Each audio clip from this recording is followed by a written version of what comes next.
minutes past the hour here on the NorCal Sports Report on IE Sports Radio. I'm joined by none other than Sterling Bennett, host of 49ers Access podcast. He also covers the Niners for 95.7 The Game. Sterling, man, what's going on? Nothing much, just sitting back and watching the 2025 offseason unfold for the San Francisco 49ers and living in a world where we don't have to see Brian Schneider coach special teams for this roster ever again. It's a great day to be a Niner fan. Let's talk about that too. So obviously breaking news has happened, yesterday or the day before. The Niners are planning to make big changes to their coaching staff. They have fired Brian Schneider as their as their special teams coach. This had to happen. I mean, they were dead last in the league in special teams. Special teams caused a number of problems for the Niners throughout every game this season. It seemed like once the Niners were doing something right, special teams would rear its ugly head every game and have one major fuck up that would put the other team back in the game. It just seemed like every time, right when you were like, man, we're playing really good. Oh, there's a fucked up punt return. Oh, there's bad coverage. Oh, there's a fumble. Getting rid of Schneider, I think, was priority number one. What did you think about his performance this season based on how the special teams performed? And do you think this is the right move for the Niners? I mean, he had to get fired, right? You cannot have a bottom 15 unit in football 3 consecutive years and it be descending each year. It's like 16th in 2022, it was like 25th last year, then it was like 31, 32 this year, depending on the metric you use to rate special teams.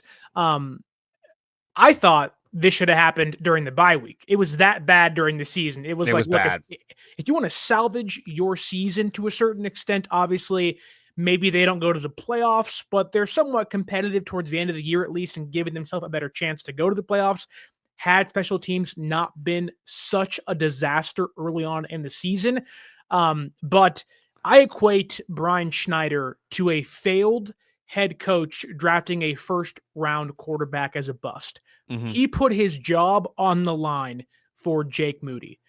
And then you add in every other thing that goes wrong. Blown punt coverages, kickoff returns for touchdowns, fumbles by your punt return unit. You had a kick blocked or two here or there this year. Pivotal and crucial mistakes that cost you. When you think of all that in one big pot, it's like, yeah, how do you not tell this guy to hit the road? And I'm hoping whoever they find, whoever they maybe demote to special teams, wink, wink, Nick Sorensen, maybe it'll be a better, even if it's like the 22nd ranked unit, the 17th ranked unit. You can better survive when it's not the second worst unit in football in 2025. Well, and we saw teams in previous years, when he gets the Green Bay Packers, they had a really bad special teams, and you saw how even that affected that playoff game against the Packers. So this was something that even if, let's say, the Niners were able to squeeze into the playoffs, this would have been a continuous issue into the playoffs. And it probably would have prevented them from getting out of the wild card round based on how they perform. And then it always seemed like, okay, the games in which special teams actually played pretty well, the defense played horrible. Or the offense couldn't get it going.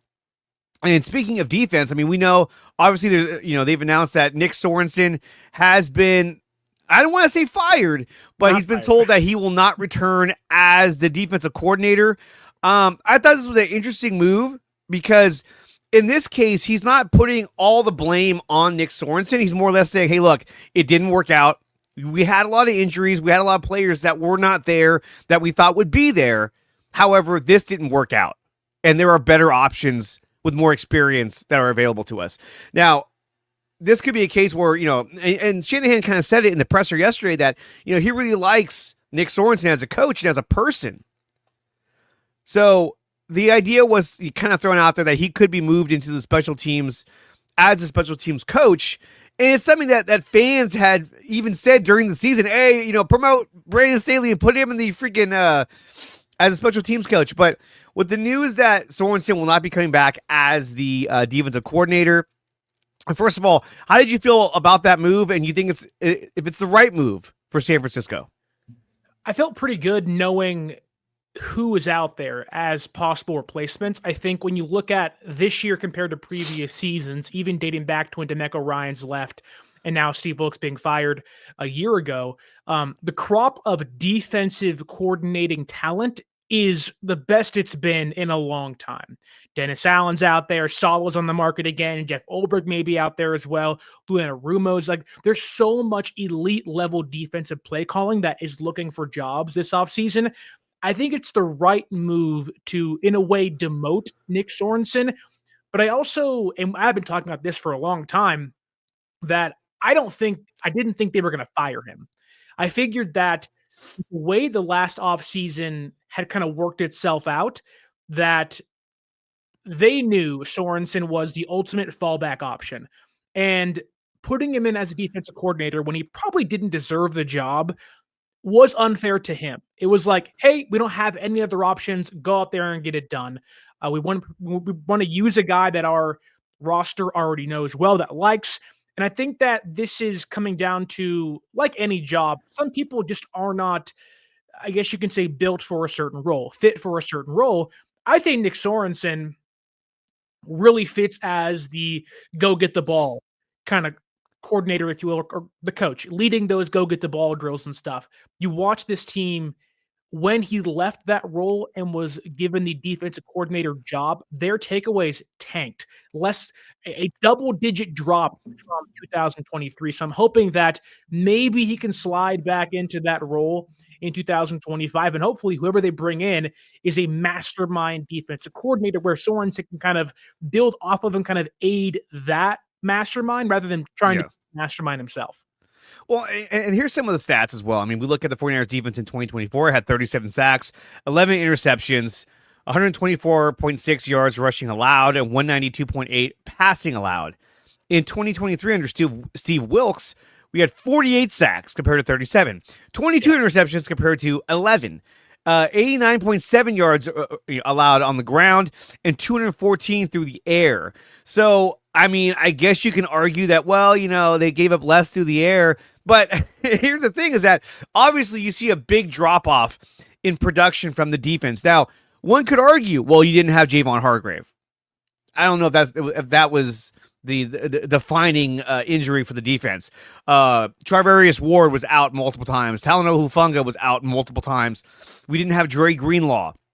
And so I think that some of those things went into consideration when it came to making this decision. But it's not just about the numbers.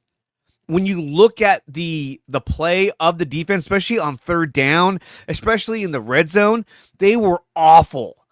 I had no faith. Most fans had no faith that if the other team got into the red zone, that we were going to stop them. I mean, it just wasn't going to happen. It just wasn't there. A lot of soft coverage I felt from Nick Sorensen. And I agree. I felt like this guy was put in a position sort of to fail because, I mean, look, you went for Bill Belichick. He said no. You went for Steve Spagnuolo. He said no. I felt there were still other options out there. I think there was, what's his name, Merritt, who they brought in. But instead they go with Nick Sorensen because they don't want to change over the staff. They don't want to change things up. And maybe he convinced them that, he can bring back what D'Amico Ryans and Robert Saleh had brought here. But it obviously didn't work out. The defense never looked quite the same. Maybe except for week one. Week one was the only week where we were like, oh, this team's great. And then it just sort of unraveled from that point moving forward. So, Taryn Rodriguez, host of the SoCal Sports Report, he writes, word of advice, Niners hiring Brandon Staley as defensive coordinator would be a massive mistake. Let me ask you, we know that Brandon Staley was brought in to work with Nick Sorensen, and so we thought, okay, now we got Staley Sorensen. This is a combination thing. That's kind of cool, but it never really seemed to transform into something that was anything good. Do you think that, I mean, I know that Kyle Shanahan had mentioned that he would be a candidate to be interviewed for that position, but do you think this is the right move, that like maybe he should be given that position, or do you think they should go elsewhere? I think there is a common respect factor between Shanahan and Brandon Staley. And I think maybe the interview will be out of just common courtesy of like, hey, you've been at DC before. I respect you a lot. I want to see what you have to offer just in case, let's say, Saleh wants to become a head coach elsewhere. Say maybe the other guys you interview don't really fit exactly what you want to do. That said, it's not as if Brandon Staley hasn't had success as a defensive coordinator in the past. I think with the Rams in 2020, it was a really good unit he led. But a lot of people get tainted by his head coaching tenure with the Chargers, where, let's just be honest, he was not built to be a head coach.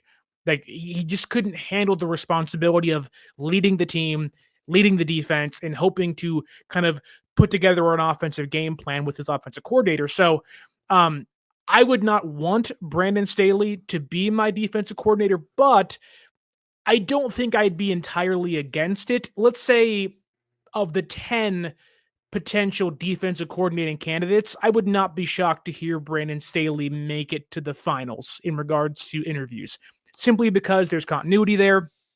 And without knowing exactly what Brandon Staley was doing last year on the coaching staff, we know he was involved in the nickel backs and the defensive backs coach, which, if that's all he did, I mean, he did a pretty darn good job coaching Lenore and Bernardo Green and Mustafa. Like, I know a lot of people struggled this year. Brown, Mooney Ward was off the field, and even Isaac Gadem. But for the most part, like, the Niners secondary really wasn't terrible. It was the run defense and kind of those key critical downs, 3rd and 4th downs. But I wouldn't love it. But I'll tell you this, I'm not entirely against it, and I wouldn't be shocked to see it actually happen this offseason.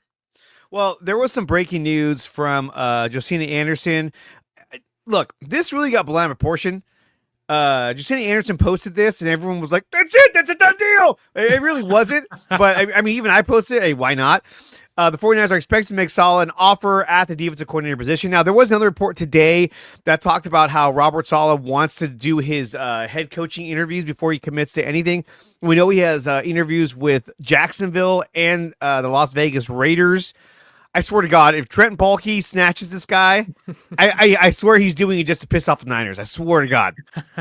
But I don't see him getting either one of these jobs. I mean, maybe the Las Vegas Raiders, but obviously there's a coaching hierarchy that everybody wants to get who was ahead of him. Obviously, Ben Johnson's probably number one on everyone's list. He's going to get one of those 2 spots.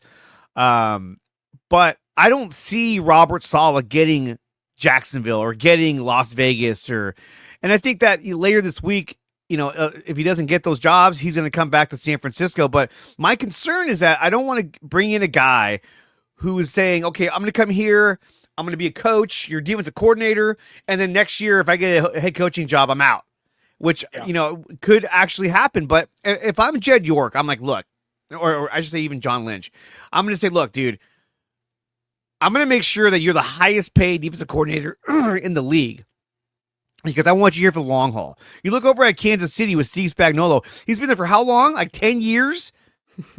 And it's like no one else is leaving. It always feels like the Niners are the organization that people are plucking executives and plucking coaches, and it's not happening in a lot of other places unless they announce, oh, Ben Johnson, he's going to want to be a coach next year. And even last year, he was like, I'm just going to stay here in Detroit. Which I'm going to say this again, and I've said it before. When Ben Johnson leaves Detroit, that will look like an entirely different team. They lean so heavily on him because Dan Campbell doesn't call the plays. He relies on his offensive coordinator. I'm telling you, when that's not there and they have somebody else there who's probably not as good, you're going to see a huge difference in that offense. But I still think that as long as he doesn't get these 2 spots, I think Robert Saleh is the guy that they're going to go with. I mean, Brandon Staley could be the guy, but I think, again, I feel like Brandon Staley is the fallback guy. Like, okay, well, if we don't get this guy, or if we don't get, Anarumo from the Bengals or whatnot, or Gus Bradley, we're going to go with Brandon Staley. He's already here. He's already, in the facility. Let's go with that. Because if they hire a guy like Robert Saleh, I would imagine Brandon Staley might be gone. Like, what is he going to do? Oversee Robert Saleh? No way. Yeah, it will be interesting to see if they bring somebody, which all indications are they are trying to bring somebody from outside the building in, rather than promote from within the building. It'll be interesting to see, let's say it is this big personality, Robert Saleh, Dennis Allen, maybe a former head coach that is now kind of reverted back to a defensive coordinator after failing where he previously was. Do they want to kind of rebuild their staff and bring in new defensive backs coach and bring in new assistants? And do they maybe have kind of sweeping alter altering changes on the defensive coaching staff if they do hire a big personality, big name coordinator. That said, while it certainly seems like the Niners, if the Josina Anderson report is to be true, we have no reason not to believe it, that he's their number one option. That's who they want. Mm-hmm. I do think maybe it's a little safe. Now, this is not me knocking on Robert Saleh at all. He's a great defensive coordinator with the Jets in San Francisco. Is clear as day. What he was able to do with both those defenses was top 10 defense, top 5 defense almost every single year. And you did see a difference when he left the Jets last year, although context matters in regards to that. But I wouldn't be against it. Like, if they hired Saleh, I'd be like, yep, that's awesome. We love Bob Saleh. He's great. We love him here. You get the guys hyped up. It'll be this like unfinished business type of kind of reunion, which is awesome to see. That said, I do wonder if it would be a return to the maybe like too safe option where it's like, okay, like you've done this before. It worked. You almost won. But I think I would, and it sounded like Shanahan was open to this more than ever, of like having a schematic change, having maybe these like small alterations to the defensive schematics that they run out there in San Francisco. I would look elsewhere if it was me. Like, I would not be waiting to see if Saleh doesn't take a head coaching job and then get burned if he does. If it's me, I want to be proactive. I want to interview the top of the line guys. Dennis Allen is my number one guy out there. Saleh wants to be in there, fine. See if the Jets will like you. Talk to Ulbrich, talk to Anarumo. Like, there's so many other Matt Eberflus is out there too. There's so many other like key defensive minds where you're like, they may be killed head coaches, but these guys are more desperate than Saleh may be. Like, Saleh can wait this thing out. Where like nobody is talking to Matt Eberflus for a head coaching job. No one's talking to Dennis Allen for a head coaching job. And maybe it's just me and I'm being a little overzealous here, but I have seen what the Chiefs have done to this offense every time they play. It stymies it, it stops it. I want to go get my Steve Spagnuolo, a guy that can line up against every other defense and have a game plan ready to go to execute week in, week out. Well, I think Saleh can do that. My fear is they might get burned by waiting. Hence, will I be proactive in getting somebody else in the building as soon as possible? Yeah, because it really does feel like that's the guy they want is Robert Saleh, because they know, like you were saying, it's a safer bet. He's been here before. He has a rapport with the players. They trust him. He has an energy. There's a lot of things they like about him, but I agree that waiting for him, I think that's the wrong move. I mean, I would hate for them to wait around and watch all these other coordinators, Jeff Ulbrich, Eberflus, all these guys get picked up, and then they're like, Robert Saleh announced as the head coach of the Jacksonville Jaguars. Like, oh, right. And they're like, and you have to get Brandon Staley, and it's like, oh crap. Yeah, exactly. And then we're right back where we started. Now, I don't want to, dog on Brandon Staley. He hasn't had the chance to actually run the defense just solely on his own, but I feel like we'd see a lot of the same scheme, same setup, because I mean, he was there last year. I can't imagine he just let Nick Sorensen just make every single call and not give him any advice whatsoever. Because I mean, he is an assistant coach. But like you said, I would be happy, super excited to get Robert Saleh back. We saw what he did in New York. They had the third best defense in the league season before last. I don't want to say last season because our season's over. 2023. And even this year, I mean, partway through the season, they had a good defense until they got rid of him. Then everything just sort of came off the rails over there. And Jeff Ulbrich took over. But either one, I mean, Jeff Ulbrich, Eberflus, Amaruno, Saleh, and there's plenty of options out there. And they got to get these guys in the room. They can't just wait around, because the longer they wait, the more that they just sit on their hands, and it's going to be an issue trying to replace this position. They're just going to re-promote Nick Sorensen. Can you imagine that? Oh, my God. A demotion turns into a re-promotion. A re-promotion. Yeah, and that's what everybody wants. And this was the other news that dropped today that I want to share with you, which was they reached out and have mutual interest. Priority number one, though, is a head coaching job, but would go back to San Francisco as he was a coordinator if that falls through, per source, whoever the hell the source is. I think if there is a source or not, I think this is pretty well understood by anybody that, like, hey, you don't need a source to say that. You don't need a source to say that. You can just say, hey, look, more than likely he is going to pursue his head coaching jobs and then come back to us. I had a friend of mine on here, Johnny Dell of Johnny Dell's Football Academy over on YouTube, and he felt like Robert Saleh wouldn't get a head coaching job for the next 10 years. And I was like, really? God. And then he's on these lists, but it doesn't mean he's going to get it. Sure. But still, I think the Niners, they need to find a way to wrap this up. I mean, look, you could argue, hey, just give him a boatload of money and get him in here. But then again, knowing the Niners are like, well, let's just wait until he's done, and then we can offer him our contract, which should be a team friendly. But he doesn't go against the salary cap, so you might as well just aggressively go after this guy. You know, it's tough to see. And then obviously Brandon Staley's out there as well. I wanted to ask you about Javon Hargrave. Now, we heard in the presser that they plan on cutting Javon Hargrave on the post-June 1st release. Do you think Hargrave will be back with the Niners, or do you think this is the end for Javon Hargrave as a 49er? I think there is certainly an avenue where he can come back. I think I kind of put him in the same, I guess you could say, vein as Dre Greenlaw. Obviously, Greenlaw takes precedent over Javon Hargrave, but they're two players coming off of serious injuries that may want a 1-year deal, maybe a 2-year deal to rehash their image, to kind of prove to the rest of the league they can still go out there and play and maintain their health.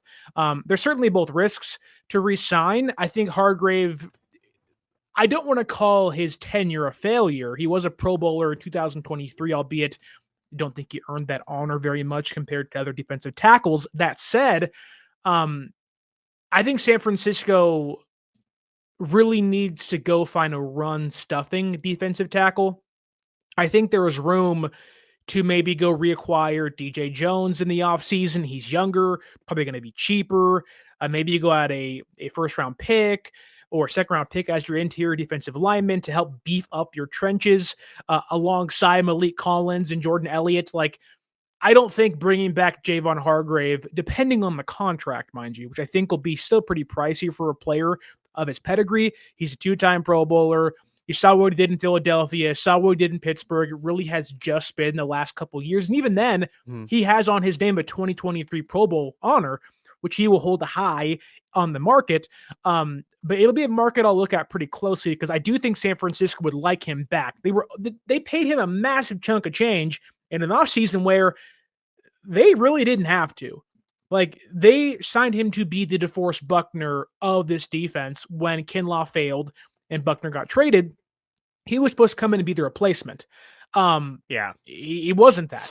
They need a space eater. I don't think Hargrave is that. I think Malik Collins can do just as good of a job as a pass rusher as as Hargrave would at a quarter of the price. So I don't think he'll be back, but I do think there is a path where if Hargrave wants to play in a defense that he knows, he's comfortable with, and if they get a star defensive coordinator, maybe that can coerce him to come sign for a cheaper deal to kind of reshape his image again. Yeah, I just, the only way he's going to come back, in my opinion, is if he comes back for a lot less. Yeah. Now, how much is a lot less? Like you were saying, his market value is going to be pretty high, but he's coming off a year in which he was injured almost the entire year. He played three games last year. He played 3 games. And so his price tag may have come down based on that and based on his performance the year before. It was not up to standard or up to what they thought they were going to get out of Javon Hargrave. I think they thought that Hargrave and Bosa would just wreak havoc on offensive lines, and they really didn't. Instead, teams decided, well, we'll just run right at him, and he can't stop the run anyway. They're like, just keep running at him. He'll get so tired that he can't even pass rush us anymore. And so that was the biggest problem when it came to Javon Hargrave. I think his days are probably over. I don't see him wanting to take a massive pay cut. He'll probably want. I think he'll probably want to test free agency to see what he can get. And I think that Hargrave is a guy that is going to become one of those Chase Young type players where he'll wait around, and then get a 1-year deal to go play for like the Titans, or 1-year deal to come back to Philadelphia or something like that. That's what I think is going to happen. I mean, Philly's 14-3. I mean, they have a chance to go really deep in the playoffs. And if he sees them as a viable option to really get back to where he used to be at and have a very strong year, he could go back to Philly at a low price, knowing that, hey, I'm going to come back here, I'm going to play my ass off, and then get a fat contract the following year from either these guys or another team. Now, looking at other players that could possibly be on the way out, we talk about Charvarius Ward. He had the interview where he talked about how he's suffering from massive PTSD and trauma, obviously off from the death of his daughter, which was horrible. And he also mentioned too that his wife doesn't want to live in California, that it brings up bad memories and bad feelings, and that she doesn't even want to be in the state. After hearing that, do you think there's a chance that he comes back at all, even on a 1-year deal? No, I don't. The personal trauma for him seems to outweigh his football destination. I think he's from Texas. Maybe I'm wrong there. Yeah, he is. I could see a team like, let's say, the Houston Texans, let's say the Dallas Cowboys.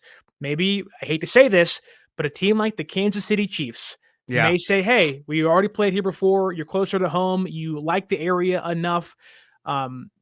I can see him maybe taking a 1-year, 2-year flyer on a guy. I know there was reports earlier in the offseason that the Chargers make a lot of sense for him, which a Harbaugh, Devarro Bowman, Charvarius Ward would be pretty nice to see all those guys together, being Niners or former Niners themselves. But I think he'll have a market, but I don't know how big it'll be. That said, I don't think it'll include the 49ers this offseason.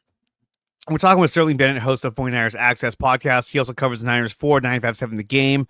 Guys, we have 138 watching in the room right now. Make sure that you smash the like button and subscribe. And also follow this account over on X and follow IE Sports Radio over on X and subscribe to them on YouTube. And you can follow them on Instagram as well. So we talk about Charvarius Ward. We know that in the secondary, you have another guy in Talanoa Hufanga. Now, he did come back towards the end of the year, and I thought it made a huge difference having him out there as opposed to Jair Brown, who continued to struggle this season. It could be the fact that, Wilkes was a defensive backs heavy, favoring coach. Maybe that his defense favored him in his abilities. Either way, do you think that Talanoa Hufanga is a guy that you would spend money on to bring back, or do you just roll with Jair Brown and just go with that because you're going to save a ton of money? I think the Niners have a lot of faith in Jair Brown. Obviously, they saw him play in 2023 at the end of the year. He picked off Mahomes in the Super Bowl. There is faith in him. He was the incumbent starter this year. The plan was to have him and Hufanga play together, not Mustafa start at all, which we saw how that worked out. That said, I don't look at a sophomore slump from a safety any different from any other player.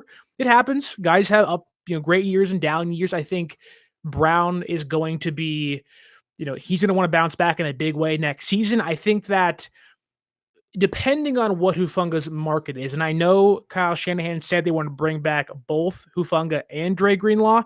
I just think Hufanga's age, and I know there's been some injuries, but a year after the ACL injury, he hurts his wrist. Then he gets a concussion. Only one of those injuries really scare me, that being the ACL. That said, usually guys are better the second year after they come back from the ACL tear. So I wouldn't be shocked to see his market value a little higher than we think it is or believe it should be. I also wouldn't be shocked to see a team like the Rams or a team like the Chargers. He went to school at USC. A return to SoCal to me is kind of scary. I wouldn't want to see that as Niner fans, but I'm also not tied to the idea that you have to bring back Talanoa Hufanga. I like him. The energy certainly he brings is there. Like you saw the impact he had with Dre Greenlaw on the field against the Rams this year, held a relatively competent Rams offense to 12 points in the rain at Levi Stadium in a game the offense couldn't score any touchdowns in. I think I would love to have both Hufanga and Greenlaw back for emotional purposes, but I'm also not going to tie myself to a safety that really has a hard time covering the deep ball for a multi-year massive contract. Yeah. I mean, we talk about that game against the Rams. You had to win that game. It also brings up memories of Devondre Campbell, who decided not to come in the game. Unbelievable. Who guys getting today, mind you. What was that?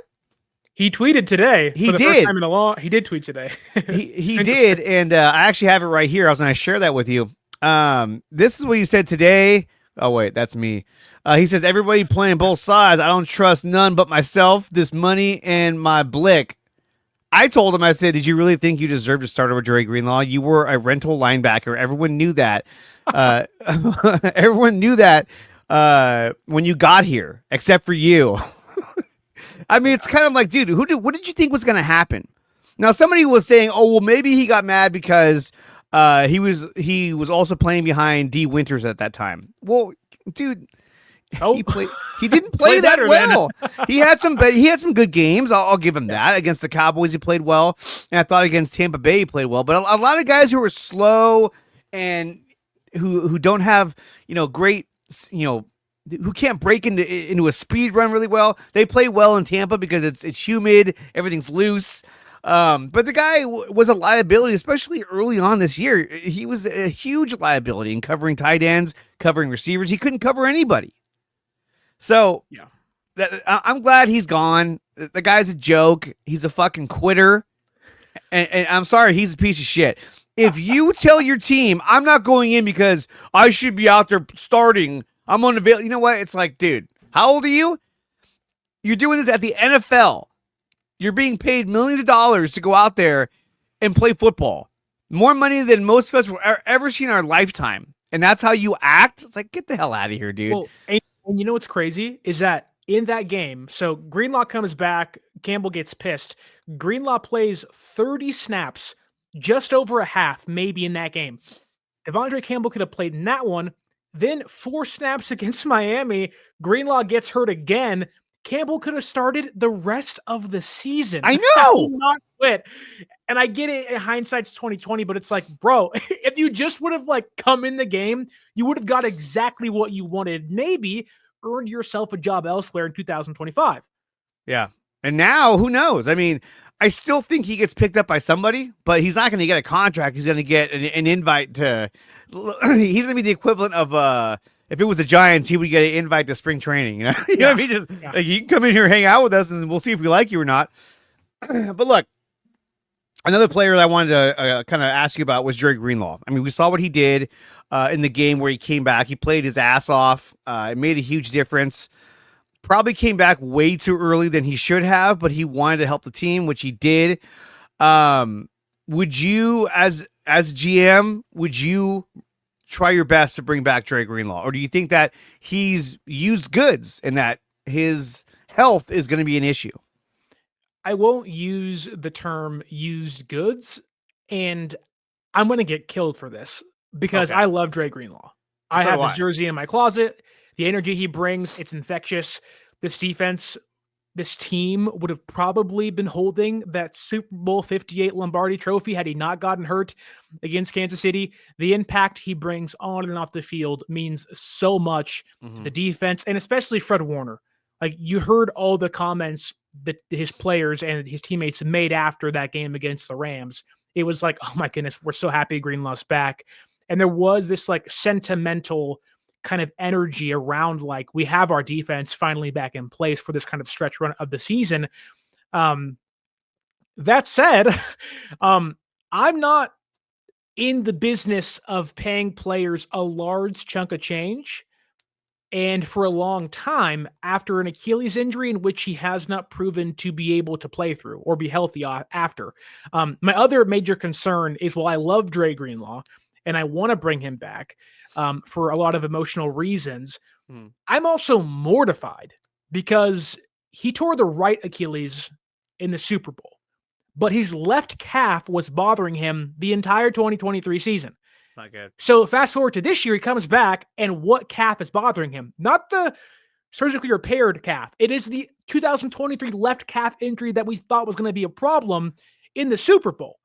My biggest worry and fear is that if they sign him to, let's say it's a 2-year, $20 million contract, 2-year, $18 million contract, all it takes is one play for a guy that his calf seems to be kind of hanging by a thread. I'd be terrified that you re-sign him and then boom, the other Achilles goes out. And at that point, you're talking career over, never the same ever again. So I'm open to bringing him back 100%. That deal would have to be so heavily laced with incentives. I'm not giving him a high base salary. There is no high-end guarantee. It's like, look, you have to earn and show us you can actually be healthy for the majority of next season.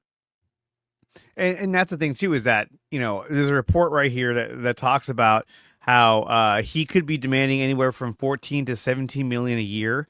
That's a lot to give a guy who hasn't played since last year, only played a handful of games, has had a ton of injuries his entire career. But when healthy, that's my biggest fear, is that, let's say he doesn't get the contract in time from the Niners, that a team that's desperate enough will be like, hey, dude, we'll give you a 4-year deal, or you're getting paid, $15 million a year. Okay, let's do it. Just because they saw what he can do, and they're so desperate to get an impact player that they give him that contract. I don't know if any team does, but I think that this could be a case similar to what would you say, Brandon Ayuk, or where they think they're worth more. Eric Armstead. I'm not taking a pay cut. I'm worth more. Look what I've done so far. And so that could be a case, which I hope it's not, because I think if he's going to find the most success, it's going to be right here in San Francisco. But like you were saying, they really need to show up that defensive coordinator position, because let's say you bring back Robert Saleh. He knows Robert Saleh. He's played with him before. He might be excited. Like, yeah, this is awesome. So I think they should really bring him back, but it has to be the right price. I'm not giving him 14 to 17 million a year. Like, if he was healthy 100% this year and was a huge impact, yeah, like, okay, this guy's well worth it. But I think some consideration has to be taken into his health. Obviously, is a saying, the Bears, Raiders, probably the Raiders, or the Commanders, might go after him. I can see the Raiders giving him 17 million. Like, yo, let's do it. Because they just recently announced that not only did they fire Antonio Pierce, but they fired their GM today. It's such a shit show over there, like it always is when it's the Raiders. So I would watch out for the Falcons. Raheem Morris coached with the Rams for a long time. We saw Greenlaw up close. They need a presence in the middle of the field on that defense. The defense struggled in coverage this year a lot. I would not be shocked to watch Raheem Morris go out there and get him. I'd also like to know where those projections come from, because I have a hard time believing that any NFL team is going to give a player off an Achilles tear that got hurt again $14 million. That's a lot of per season. Money. No way. Like, I think $8 million is what I give him. Like $8 million. There we go. That's high for me, because who knows if you're going to last? What if he goes out there and blows his other Achilles, or and every year he gets hurt. Every year. If it was an $8 million base salary, I'll give you $6 million in incentives. I got no problem with that. If you earn it, I want to pay you your worth. But I'm not going to give you 14 mil per year. Obviously, that's not exactly how contracts are structured. There's guarantees and base and all that stuff. But like, the fact that the per year average may be $14 million a year, like, if that's the case, I am letting him test the market immediately and letting him price himself out of my range if I'm the San Francisco 49ers. That way, you can say, we certainly tried. We had a hard cap on it. He got paid elsewhere. Good on him. That's awesome. We love Dre. But then you get into the conversation of who's the replacement. Is it D. Winters? Is it in the draft? Who do you then look for to be that number 2 linebacker next to Fred Warner in 2025? Well, and that's what 49ers First Takes is asking as well. Should the Niners draft his replacement, or is he already in the building? I don't think D. Winters is the sole answer, because sort of like Dre Greenlaw, he gets hurt a lot. He was hurt multiple times throughout the year, multiple times through games. You'd see him come up with a cramp, and you're just like, oh my God, this guy. I think he outplayed Devondre Campbell, but that's not saying much when you look at the NFL talent that's out there. They could look to draft somebody, but to me, the draft needs to lean heavily on offensive line, defensive line. That's where they need the most help. Trying to stop this run game. I mean, towards the end of the year, it just seemed like the defensive line was just like, whatever. Evan Anderson, get in there, do your thing. And he was just like, I can only do so much. Malik Collins was like, fuck this, I'm out. It just, they really weren't stopping anybody. And against the Lions, I mean, that's the reason why. I mean, this is it's weird to say this, but to me, that's the reason why we lost the game is because they couldn't stop the running game. The Lions were just running all over us. It was like, okay, well, even though the Niners offense came out and scored a bunch of points, they couldn't stop anybody. And then when we started turning the ball over, it was like, all right, whatever, this is over. And a game where if the Niners were competitive and they played up to their talent level, and let's say had less injuries, this would have been a huge game. A possible playoff preview, but instead it was just kind of like, oh, that was fun. And then by the fourth quarter, I was like, whatever, it's just over. Talking about Brock Purdy, he had a huge game. I think he threw for over 300 yards in that game against the Lions. Like 370, I think. Yeah. So when we talk about Brock Purdy, I mean, do you think that this is a guy that, you'd want to bring back? You want to invest in, or do you think? Obviously, we've had this discussion before. We talked about playing him on his fourth year. We talked about franchising him, which I remember you said exclusively that was a bad idea to franchise him. But before we get to that, let's go to an interview with Brock Purdy in the locker room, and this is what he had to say about staying with San Francisco. Like contract talk, which is that a lot of people out there are debating Brock Purdy. He's the greatest. He's the worst. He's It's a big subject now, how good you are. And so what are you asking? Sorry. are you? Good. Do you pay attention to that noise, and how do you feel about it being the subject of all that debate? It's there. And obviously just based off of how this year has gone, that's been conversations and the talking points and things like that. But I mean, if you take a step back and realize what has been done the last couple of years, if we're talking about me and my story, like being drafted last and then coming in and helping the team win and reach some pretty big heights. That's something that I can fall back and look on and be like, okay, that's what I've done. And obviously not just by myself. I've had a great supporting cast and everything, and I'm very thankful for that. This year was tough, but like I said, dude, I really do believe that this all happened, and I can grow so much from it and continue to grow into the quarterback that I want to be. And I just turned 25 years old. I feel like there's a lot of areas and improvement that I can have within my game, and I know I can get to, so I'm confident in that. So we'll see what happens. Everybody has their own opinion, and that's okay. But for me, I know who I am and what my purpose in life is and what I can do for this organization, and that excites me more than anything. So he talked a little bit about that, and he wants to be here. He wants to be here for a long haul. He also mentioned in another interview that he wants to get this deal done as soon as possible so that he could be there for OTAs. I also heard word that if the deal doesn't get done, he won't attend OTAs, which is like, here we go again. This is the whole Brandon Ayuk saga, but now it's a quarterback. Do you think that Brock Purdy, is this the guy that you would invest in? You would say, hey, look, I'm going to give you the contract you're looking for. Is this the guy that you say, hey, look, I've seen enough of his play that makes me believe that this is the guy I want to stick with, for the long haul? Yes, but I think there's a hard cap as to what I'm willing to spend for Brock Purdy. I think fans aren't always honest with themselves when it comes to the quarterback market. Brock Purdy, well, yes, can have an asking price, and San Francisco can say, we're not going to pay you that.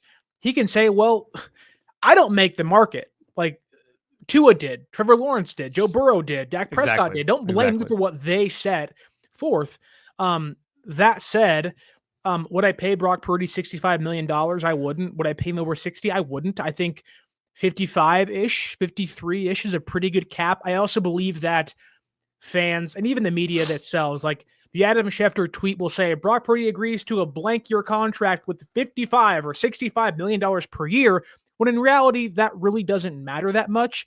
I would not be shocked to see Purdy signed for 4 years, 5 years, whatever it may be, maybe a lower AAV, but a higher total guaranteed compared to, let's say, Tua Tagovailoa. That way, when it's all said and done, he's making more than those quarterbacks, but on a per-year basis, making a little bit less to save San Francisco some money on the cap and whatnot. But when it comes to, do I believe in Brock Purdy? Like, that is the crux of this conversation. Do you believe Brock Purdy can lead this team to a Super Bowl? Yes, because he already has. I think that, like, a lot of people, and I get why, like this year was really hard for Brock for a variety of reasons. No Brandon Ayuk, Pearsall gets shot. Chris McCaffrey doesn't play. Mason gets hurt. Grendo gets hurt. Mitchell gets hurt. No Trent. Like there's so many things to point to and say, well, like, what do you expect to see happen? But also I think there is a reality we have to live in and say, Brock's not Joe Burrow. Brock's not Patrick Mahomes. Brock's not Josh Allen. Brock's not Lamar Jackson. And we can't compare him to those guys. That said, I think we also can't erase Brock's 2022 and 2023 season because he happened to struggle in 1 year. I hate that we do that as fans. We live in the now. And sometimes living in the now isn't a bad thing. I think that can cost you a lot. Like the Giants paid Daniel Jones by living in the now, and it completely destroyed their organization. Saquon goes and looks like the offensive player of the year in Philadelphia. Daniel Jones is now in Minnesota. Like it can totally burn you, but I think what Brock Purdy has done is head and shoulders above almost every other current quarterback in the NFL, paid or not. He's accomplished more than Tua Tagovailoa ever has, Jordan Love ever has, Jared Goff probably on the equal playing field, albeit different strengths as a quarterback. And for Brock, he's going to say, look, you don't pay me based on strengths. You pay me based on my production. My production has been better than almost every other quarterback, not named Mahomes, Allen, Jackson, and Burrow. And I think while there are some things you can point to, the injury history, the UCL, the shoulder injury, like, yeah, all those things may tick off a few $1 million here or there. But if you look at what Shanahan said yesterday about Brock Purdy, him tethering himself to Brock's tenure, failure, or success, there is a sense in that building, more so than Trey Lance, more so than Jimmy Garoppolo, and I can argue of every other quarterback Kyle Shanahan has coached, including MVP Matt Ryan, he believes in Brock Purdy the most of all of those quarterbacks he has coached in his previous tenures, whether here or elsewhere. And that to me matters. But then you get into the conversation of, well, do you really like Kyle Shanahan? And that's a whole different realm to dive into. And that's a realm that I think a lot of people love to dive into is let's talk about Kyle Shanahan. Let's talk about Kyle. It's a crutch. It really is a crutch. It is, and he's not going anywhere. I don't think he did anything this year that would make me say, that's it, I'm done. Get him out of here. Right. Obviously, a lot of things went wrong for Kyle Shanahan. A lot of things didn't work out for Kyle Shanahan. A lot of the play calls that he made where he gambled just didn't work out. And that doesn't bode well for an entire season. But, I mean, he has a rapport of which, he's made 2 Super Bowls. He's been to a bunch of NFC title games. Now, granted, he lost both Super Bowls, but, it is what it is. And also, going back to Brock Purdy, when you look at how he performed at the highest level, he had an incredible game against the Lions in the NFC Championship game. He had a great second half against the Packers in the divisional round. I thought he played extremely well in the Super Bowl, nearly leading them down the field to score a touchdown in overtime. And this is a guy who was Mr. Irrelevant. I mean, I think people forget, like, dude, this is incredible what this guy is doing. Most Mr. Irrelevant players you don't even hear from them. They don't even make the team. So it's pretty incredible what this guy has been able to do and the stats that he's been able to put up. I mean, earlier in the season, he was leading the league in passing yards. And everybody's like, oh, Brock's not the same. His numbers said otherwise. So it's kind of like, I don't know what you want to, like, it's either got to be great or it's not good enough. And that's the problem with a lot of the fans and even content creators as well. But hey, everyone's going to do their thing and that's fine. But personally, I think that, I want to keep Brock here because what are your options? Are you going to try to draft a quarterback with the 11th pick in the draft? Probably not. This quarterback class is not good. No. And then, are you going to try to push for Tanner Mordecai? Are you going to try to go out and get Kirk Cousins? Are you going to go out and try Aaron Rodgers? Oh, that'd be the worst thing in the world. So somehow he would manage to get Kyle Shanahan fired mid-season. I was like, oh my God. What's happening? A party every day in that locker room. And you think Nick Bosa sounds checked out now? Imagine him on ayahuasca after games. It'd be insane. Insane. And then not only that, but like if you went out and got Aaron Rodgers as your quarterback for this next season, then Robert Saleh is like, yo, I'm out. Right, like, you can I'm kiss that not coming opportunity here. Can you imagine?